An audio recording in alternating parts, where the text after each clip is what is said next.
Sir आपने कन्या लग्न के बारे में मुझे लगता है कि कन्या लग्न के लोग इस प्रेडिक्शन को सुनकर बहुत खुश होंगे और बहुत एक राहत भरी सांस लेंगे कि आने वाला नया वर्ष उनके लिए खुशियों की सौगात लेके आने वाला है, बहुत सारा नेम फेम सक्सेस लेके आने वाला है।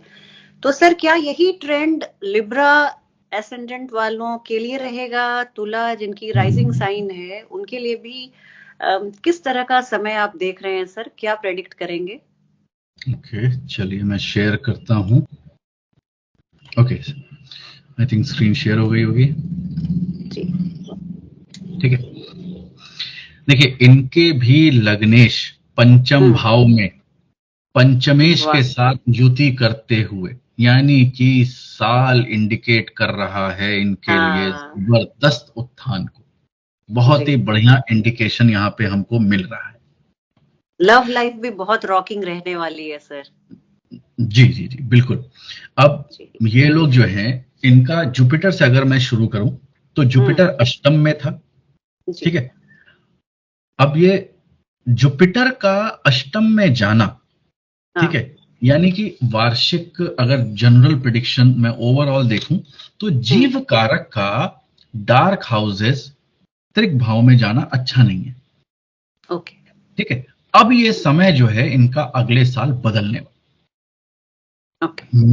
मई के बाद जैसे ही ये 9th हाउस में आएंगे, लगन पे दृष्टि, पंचम पे दृष्टि, ठीक है, और 9th हाउस में बैठेंगे।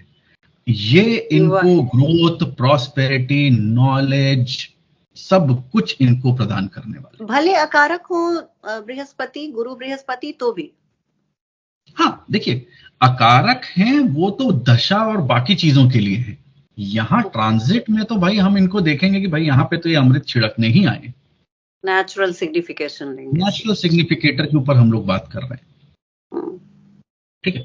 तो ये जो है यहाँ पे बढ़िया समय इनको मई के बाद देखने को मिलेगा, ठीक है। लंबी यात्रा करनी है, स्पिरिचुअल यात्रा करनी है, घूमने जाना है, फादर से कुछ है, पिलग्रिमेज जाना है, उनको फादर को कुछ परेशानी है तो उसमें अच्छा होना। तो ये सारी चीजें जो है ये इनको अच्छा करके दे रही हैं। उसके बाद जुपिटर जो है अक्टूबर में चले जाएंगे 10th में, फिर बढ़िया है, ठीक है। तो वहां से जो है फिर ये 2nd हाउस को भी देखेंगे, 6th हाउस को भी देखेंगे, वो भी बहुत बढ़िया है। फिर 2 महीने के लिए अक्टूबर के बाद ये लियो में चले जाएंगे जुपिटर, तो फिर बढ़िया है। यानी कि अगर मैं देखूं तो आने वाले 3 साल इनके लिए अच्छा इंडिकेट कर रहे हैं। मैं 1 साल की बात नहीं करता हूं, 3 साल की बात करता हूं, ठीक है। अब शनि जो है वो अपने मूल त्रिकोण राशि में पंचम में बैठे हुए थे, फायदा दे रहे थे। फिर ये यहां से अब ये 6ठे घर में आ जाएंगे। यहां पे फिर शनि राहु का कंजंक्शन, तो स्ट्रॉन्ग शत्रुहंता योग यहां पे देखिए बना, ठीक है। लेकिन ये जो है अपने स्पाउस पार्टनर से वाद विवाद, लड़ाई झगड़ा ये भी हो सकता है कि कहीं ना कहीं कुछ मेटेरियलाइज कर दे, मिसअंडरस्टैंडिंग करवा दे, तो वो नहीं करना है, संभाल करके रहना है, ठीक है। हेल्थ का विशेष ध्यान रखना है। क्यों? क्योंकि अप्रैल मई में 6ठे का लॉर्ड 8वें में और 2 स्ट्रॉन्ग मेलेफिक 6ठे में, ये जो है एक वापस ध्यान रखने की जरूरत है। जी, ठीक है। तो उसके बाद शनि यहीं पे रहेंगे। शनि 6ठे का बुरा नहीं है, अच्छा है इनके लिए। कोई ऐसा मेजर इश्यूज नहीं आएंगे, सिर्फ सेहत के ऊपर थोड़ा सा ध्यान रखना है। अगर आप सर्विस दे रहे हैं, आप डिसिप्लिन लाइफ अगर आप लीड कर रहे हैं और प्रॉपर जो है चीज कर रहे हैं, छल कपट नहीं कर रहे हैं, ठीक है, तो ये आपको कोई मेजर तकलीफ देने वाला नहीं है। और वैसे भी मई के बाद जो है 9th हाउस में जब जुपिटर चला जाएगा तो वैसे भी थोड़ा सा राहत मिल जाएगा। तो मेजर जो इशू है केवल जो है आपका अप्रैल में 60 दिन का पीरियड जो है ये एक मेजर देखने वाला है। उसके बाद राहु आपका शिफ्ट होकर के पंचम में आ जाएंगे, ठीक है। राहु जब पंचम में आ जाएंगे तो बच्चों को भटका सकते हैं अपने ध्येय से, पढ़ाई में शायद मन ना लगे, ठीक है, थोड़ा सा जो है इधर उधर ये कर सकते हैं, तो थोड़ा सा विशेष ध्यान देने की जरूरत है। और जो महिलाएं हैं, ठीक है, उसमें भी थोड़ा सा हमको ध्यान देने की जरूरत है। राहु जो है उसके वजह से ये जुआ, सट्टा, स्पेक्यूलेशन, शेयर मार्केट, इसमें जो है सोच समझ के ही ये अपना डिसीजन लें, क्योंकि राहु दिखाएगा कुछ और एंड कुछ और करता है। मैं हमेशा कहता हूं, ठीक है, दिखाने का जो पिक्चर है, ठीक है, वो कुछ और है, और जब वो राज खोलता है तो कुछ और है।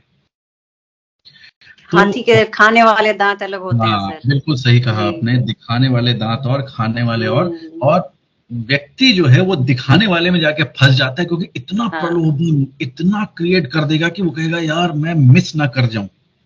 ठीक है, वो आजकल नए लिंगो लैंग्वेज में FOMO, fear of missing out, FOMO, missing out, मैं मिस ना कर जाऊं ये अपॉर्चुनिटी, दूसरे सीज कर लेंगे, मेरा लॉस तो नहीं हो जाएगा, ये सारी चीजें शुरू हो जाएंगी। लेकिन बच करके रहना है। ठीक है, मैं राहु से हमेशा कहता हूं, बस इसको आप प्लैनेट को समझना बहुत मुश्किल है, बस ये समझ लीजिए जो दिखा रहा है वो सच्चाई नहीं है। ठीक है, क्योंकि ये भ्रम, धुआं इस तरह से करके देगा कि आप रियलिटी को नहीं देख पाएंगे, आप उसके भ्रम जाल में, माया जाल में बुरी तरह से फंस जाते हैं।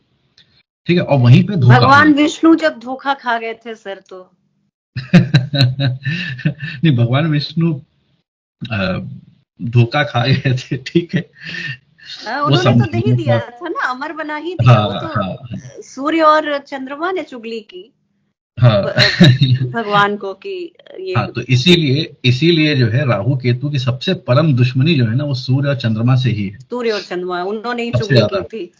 उनसे ही ज्यादा दुश्मनी, इसीलिए वो ये दोनों प्लैनेट इन्हीं दोनों को ग्रहण लगाते हैं। ठीक है, यही इसके पीछे का राज है। सूर्य जैसे माइटी प्लैनेट को जो ग्रहण लगा दे सर। जी जी जी जी जी, ठीक है, तो यहाँ पे जो है इस चीज को थोड़ा सा देखने समझने की जरूरत है। लव लाइफ या ऐसा कुछ है तो उसमें जो है आपको सोच समझ करके सावधानी के साथ डिसीजन लीजिए, आगे बढ़िए। क्योंकि अगर वो यहाँ पे है तो वो दिखाएगा पिक्चर कुछ और, फिर लास्ट में जाकर के वो कुछ और ही निकल जाएगा, तो वो आपको थोड़ा सा संभालने की जरूरत है।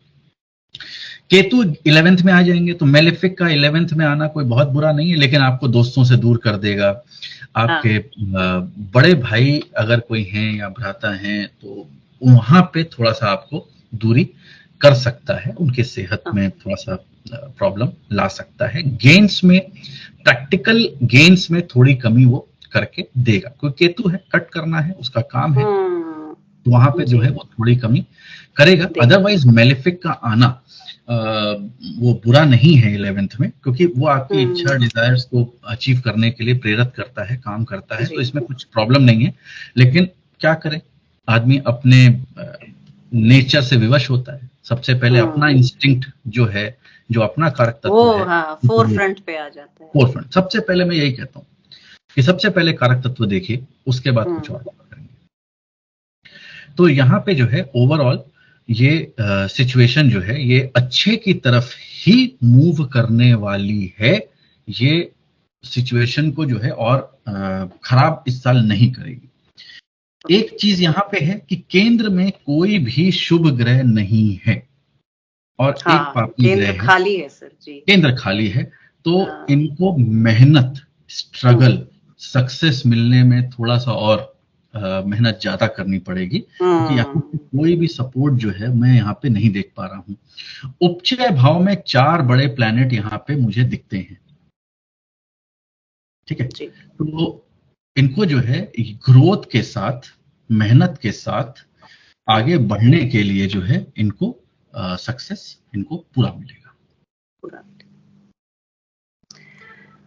बहुत अच्छी स्थिति में तो लिब्रा तुला लग्न के जातकों के लिए भी मैं बहुत पॉजिटिव, बहुत सकारात्मक तौर पे मैं कह सकती हूँ कि ये आने वाला साल उनके लिए कुछ मेहनत जरूरत से ज्यादा करनी पड़ेगी, औसत से ज्यादा करनी पड़ेगी, पर अंततः उनकी विजय होगी और ग्रोथ उन्हें जरूर मिलेगा।